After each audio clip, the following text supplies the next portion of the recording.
Hai, jumpa lagi sama saya di ini adalah bab ketiga kita untuk ikatan kimia. Di sini kita akan bahas mengenai diagram Lewis. Oke, kalian bisa cek halaman saya di unacademy.com/user/rahma.muyas. Jadi sebenarnya di bab ini kita akan belajar mengenai aturan dari struktur Lewis. Nah, untuk menggambarnya nanti akan kita jelaskan di bab selanjutnya. Oke. Jadi aturan struktur Lewis itu terdiri dari distribusi elektron dalam senyawa. Kemudian dia juga terdiri dari muatan formal di tiap atom dalam senyawa tersebut. Nah, struktur Lewis ini adalah sebagai penggambaran struktur elektronik suatu senyawa. Oke.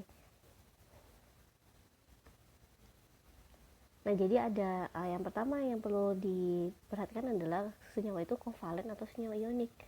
Nah, kalau dia senyawa kovalen, dia dilakukan di seluruh molekul tersebut. Sedangkan kalau dia senyawa ionik, dia harus dilakukan di tiap ion secara terpisah untuk struktur Lewisnya.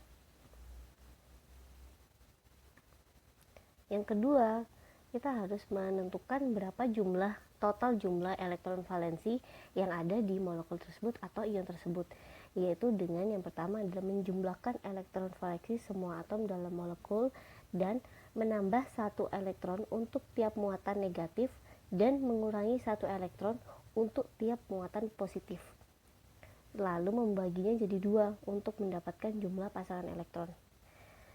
Mungkin kalian agak bingung, tapi kalian pasti langsung mengerti ketika kita mencoba langsung untuk menggambar struktur Lewisnya di bab selanjutnya.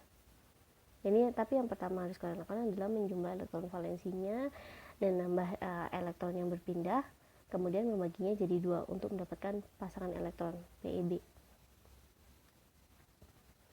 Yang ketiga adalah menyusun atom-atom tersebut sehingga terdapat atom sentral yang elektronegativitasnya terendah. Tapi hidrogen tidak pernah jadi atom sentral, oke? Nah, atom sentral ini nanti akan dikelilingi oleh ligan. Ligan adalah atom-atom lain dalam senyawa tersebut. Kemudian yang keempat adalah dengan mengatur pasangan elektron dalam susunan sebagai berikut. Jadi kita menentukan distribusi elektronnya, satu pasang antara atom sentral dengan ligan yang membentuk ikatan, kemudian satu pasang yaitu antara atom sentral dengan ligannya, kemudian 3 pasang lagi di antara ligan sehingga memiliki 4 pasang elektron tiap ligannya, yaitu oktet. Nah, sisa pasangannya nanti di sekitar atom sentral. Nah, yang kelima nanti kita tentukan muatan formal suatu atom sentral itu berapa, yaitu dengan cara kita cari dulu jumlah elektron dalam ikatan, yaitu kita kasih simbol B. Kemudian juga kita cari jumlah elektron pasangan bebas PeB, kita kasih simbol N. Nah, buat nyari muatan formalnya itu adalah kita mengulangkan elektron valensi dengan jumlah dari PeB ditambah dengan elektron dalam ikatan dibagi 2. Nanti kita ketemu muatan formalnya berapa.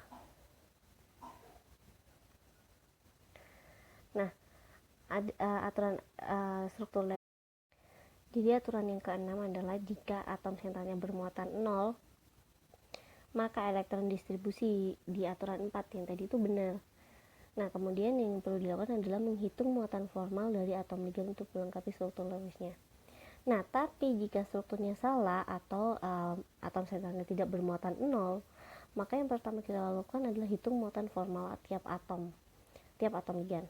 Nah, untuk mendapatkan struktur yang benar, bentuklah beberapa ikatan dengan pasangan elektron dari atom ligan yang paling negatif. Nah, untuk atom sentral yang ada di baris kedua dalam tabel periodik, itu kalian ulangi proses ini sampai atom sentralnya itu punya 4 pasangan elektron. Buah oktet, oke. Nah, untuk unsur lainnya kalian harus mengulangi proses ini sampai muatan formal atom sentralnya itu jadi 0 atau ada 2 ikatan lengkap yang terbentuk. Nah, yang terakhir adalah untuk menentukan struktur Lewis kita udah benar adalah dengan menghitung ulang muatan formal tiap atom untuk melengkapi struktur Lewisnya. Nanti di bab selanjutnya akan kita langsung pelajari implementasi dari aturan struktur Lewis di bab ini. Jadi kita akan belajar mengenai bagaimana menggambar struktur list yang benar. Nanti juga ada contoh-contohnya. Nah, semoga dengan itu teman-teman bisa lebih mengerti mengenai struktur list di suatu ikatan kimia. Sebenarnya struktur list ini juga tidak bisa lepas dari VCPR, tapi VCPR akan kita bahas di materi yang berbeda dengan materi ini. Sekiranya kayak gitu aja untuk diagram Lewis, terutama untuk bagian aturannya ini. Kita jumpa lagi di bab selanjutnya mengenai bagaimana cara menggambar diagram Lewis yang baik. Oke, kalau gitu cukup sampai di sini. Sampai jumpa di bab selanjutnya. Goodbye.